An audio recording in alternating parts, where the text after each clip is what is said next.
All right, what is up, YouTube? Listen, I've got to talk to you about Enshrouded. It is March 27th. An update released on the 26th. A new update. 0.7.3.1 or whatever. I have to tell you right now. The Hollowed Halls, the new dungeon, this is just the 10th level dungeon. I did the 10th level dungeon. Listen, if you want to see it, I'm gonna put a link to the VOD in the description. If you want to see it and have it spoiled, I honestly, I think you might have to believe it unless you're gonna play it, in which case don't spoil it for yourself. They really have taken, with this update, they've taken Enshrouded from this game can compete with Valheim to this game is a solid, I would say 8.5 out of 10, possibly 9 out of 10, possibly game of the year mention. And that is just doing the level 10 dungeon. I did the level 10 dungeon with the best equipment that you can have, with a character, mid-level character, maybe I think 15th, 16th level. I think what's up, 16th level. It says it right on the screen here. And they got me. I haven't had an experience like this in a video game since Baldur's Gate 3, to be fair. But before Baldur's Gate 3 was a long time where a video game surprised me. Brought me someplace different, brought me someplace that I hadn't been in a while. Maybe it wasn't different. Maybe it's just different because I haven't seen it in so long. To have this come in a voxel survival building game where when we first started with this game, the enemy AI pathing was a little suspect. The combat was way too easy.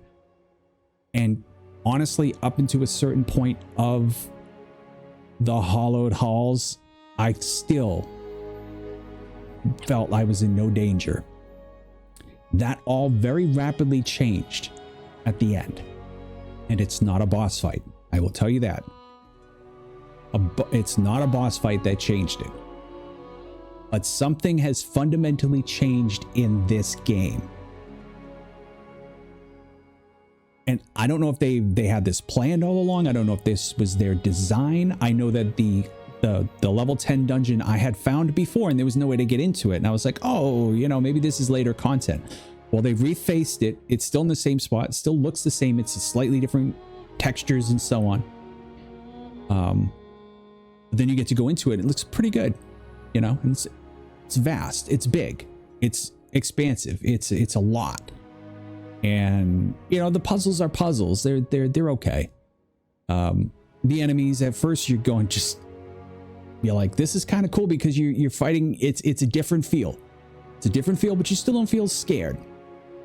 You know, in this game, I've always wasted healing potions, wasted bandages. I don't care. I just use them because it's like I'm not worried. I'm not worried.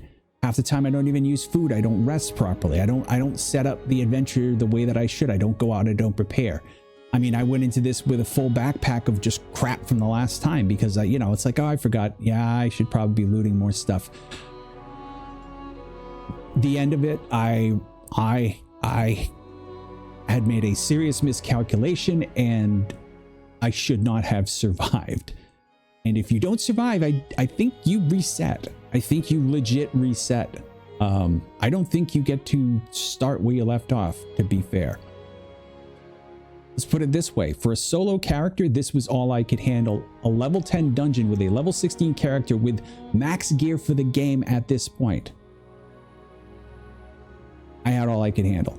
And not only all I can handle in like a scary way, but in a good way. It was what happened to me in this felt like the game was very well thought out. This encounter at the end is very well planned out, or I just hit it exactly right. I I don't know what the cues are to have certain things set in motion, but let me tell you something right now. If you have not played Enshrouded, you are missing out. If you're not watching people play Enshrouded, you're missing out. If you're not getting in on this early, you are missing out. This game is amazing. I don't rank games higher than 8 out of 10 normally, and this has got an 8.5 out of 10, and it's in early access. Baldur's Gate to me was a 9 out of 10, which to me says it's a masterpiece. Persona 4 was a 9 out of 10. That's what these are my favorite games, are 9s out of 10s. I don't think I've ever played a 10 out of 10 game in my life. I don't think one exists. I think it would be difficult to find one that exists. That's, you know, essentially flawless. Baldur's Gate maybe would have made it had the last act not been such a mess to start with. Anyway, it's an 8.5 out of 10 and it's not done. Now granted, I'm giving it that 8.5 because I see what they're doing and I know where they're going. They could totally screw this game up at any point, like any other developer could from early access. They could really ruin it. But the path it's on now and what I just saw, what I just experienced in this game, guys, is just, you don't play this,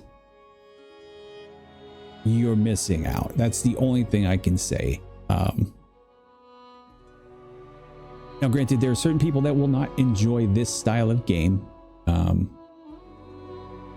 that's very few and far between people, I would say, because I think it has a lot of appeal for a lot of different people for a lot of reasons.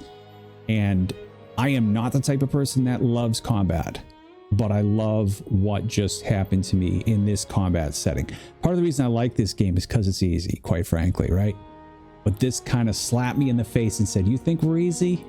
You think we're easy? We ain't easy, son. So check it out. I'm just telling you, and I actually literally had to put in an extra half an hour, 45 minutes tonight just to make this short video to go up to tell you, you must play this game. You have to. The update's wild. It's wild. And the new blocks, the new furniture, the dungeon itself, the design, the creatures, everything is just, very few things I can complain about it. And those things, my complaints are on register as far as that goes. And there are reasons why it's not a 9. There's solid reasons why it loses a half a point. But give it a shot, guys. And check out the VOD in the description if you want to see what I'm talking about. If you don't mind spoilers, go to the VOD and look for the timestamp for when it gets real, because it actually states this is when it gets real. If you want to watch the whole dungeon, watch the whole dungeon. If you want to watch the whole video, great. I'd appreciate that. We review the patch notes. I do a little bit of testing with a level 3 character trying to get to the Sun Temple, because that's how easy this game is in the regular environment, right? You can just take a level 3 character, go wherever the hell you want, right? Well, could not take a level 3 character into the Hollowed Hollows. What do you need to get into the Hollowed Hollows? You just need the Alchemist. That's all. So if you have the Alchemist will give you the quest. I originally had thought maybe you needed more than that, but you just need the Alchemist. It's the NPC. He sets you in motion.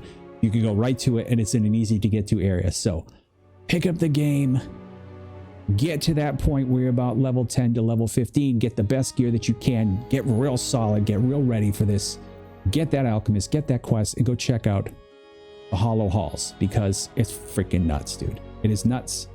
Can't recommend it enough. All right, I'm out. Like and subscribe. Thanks so much, guys, for hanging out.